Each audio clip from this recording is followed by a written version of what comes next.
With the motor being out, I figured now would be a good time to do a set of cams, as these 2.5s do not have a lot of top end.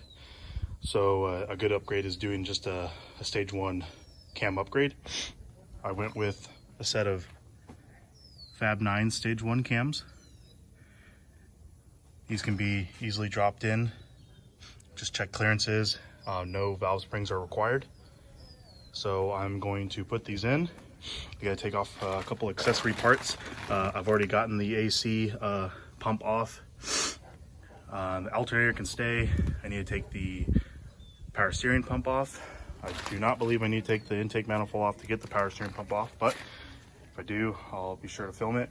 But I'm going to go ahead and start taking this power steering pump off. So it's a couple 12mm bolts up top.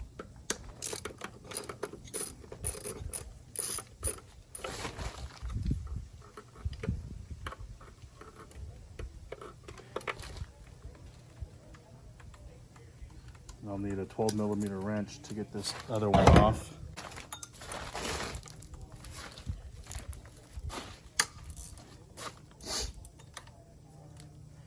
And then there's one on the bottom. Yep, I gotta take this main line off. Won't come out. So I'm gonna take that off right now.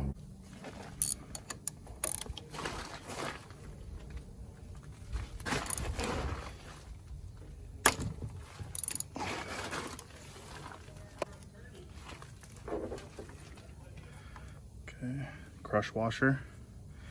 Make sure that goes with it.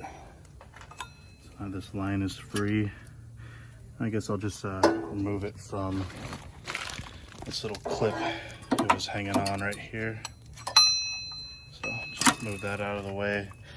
There's no real fluid in these lines anymore. Down on the rack it still is, but now I'll finish getting these other bolts off. The next one should be right down there. I might be able to get my 12 in there.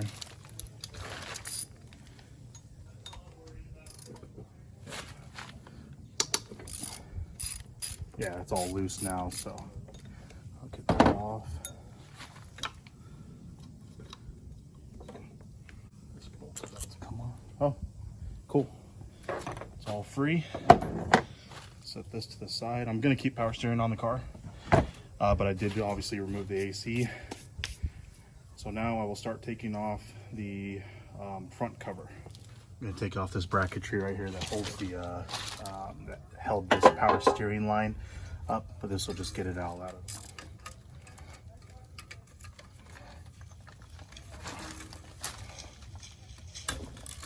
That was tight.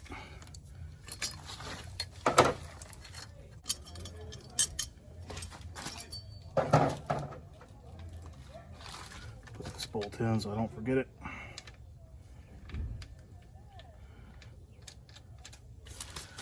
Okay, now I can take the coil packs off next.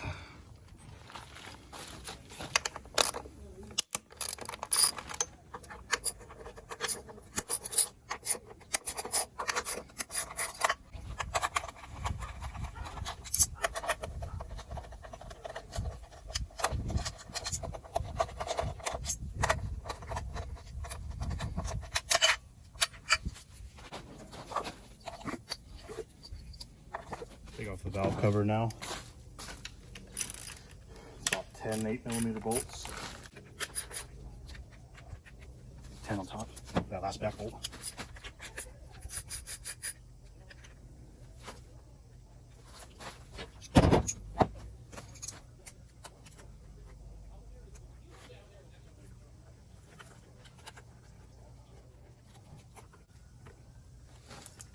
These bolts don't fully come out. There's like a catcher on the inside, just enough to basically lift it up off of the head. Stay with the valve cover. Gotta do a couple more, then I'll take this valve cover off. After you get all these main bolts in the middle down the valve cover, you have this bracket that actually sits this way. And there's a 14, actually that's a 13 that holds this whole bracket. Take this off. Then you have these two last studs. This one came off their 8s. This one was unfortunately rounded, but I threw a small vice grip on it and I have it loose now. Just got to get the 18 and to pull it up. And then this valve cover should come right off. There was like a plastic cover on here that maybe held a line that was coming through here, but I couldn't get it off without breaking it. So I will get this 8mm off, and then now the whole valve cover should come off. All right. Make sure you take the dipstick off, and this valve cover should come right off. All right, so here's the inside of the valve train on a Ford Fusion 2.5. Everything's looking pretty good to me. I will clean this up and I will start taking off the followers, and I'll get the cams out. Now remove the spark plugs. I'm going to rotate the crank, get the pistons in top dead center off of the first one.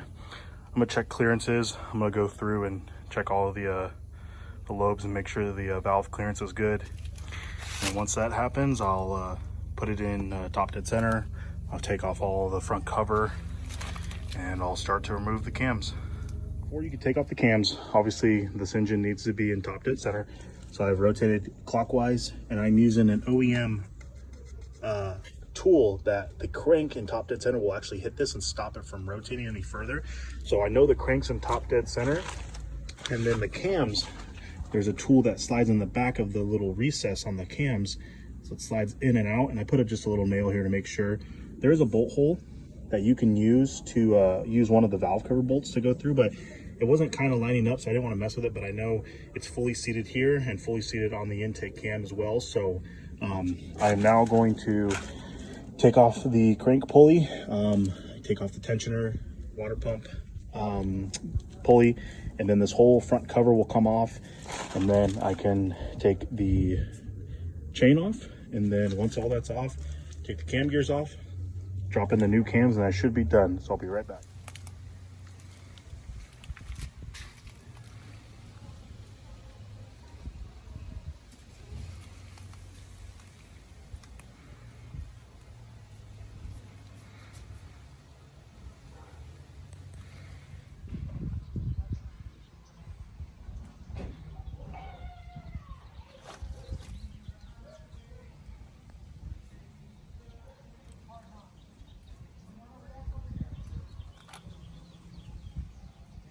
So the Fab9 cams are in.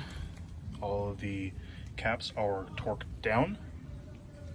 I'm now going to rotate the crank into top dead center, rotate the cams into top dead center, with these little cutouts being flat, and then I'll put my crank tool in, or the cam tool in, and then I will start to put everything back together. The cams first to get them into, I guess, quote unquote, top dead center, using the crank tool, or sorry, the cam tool.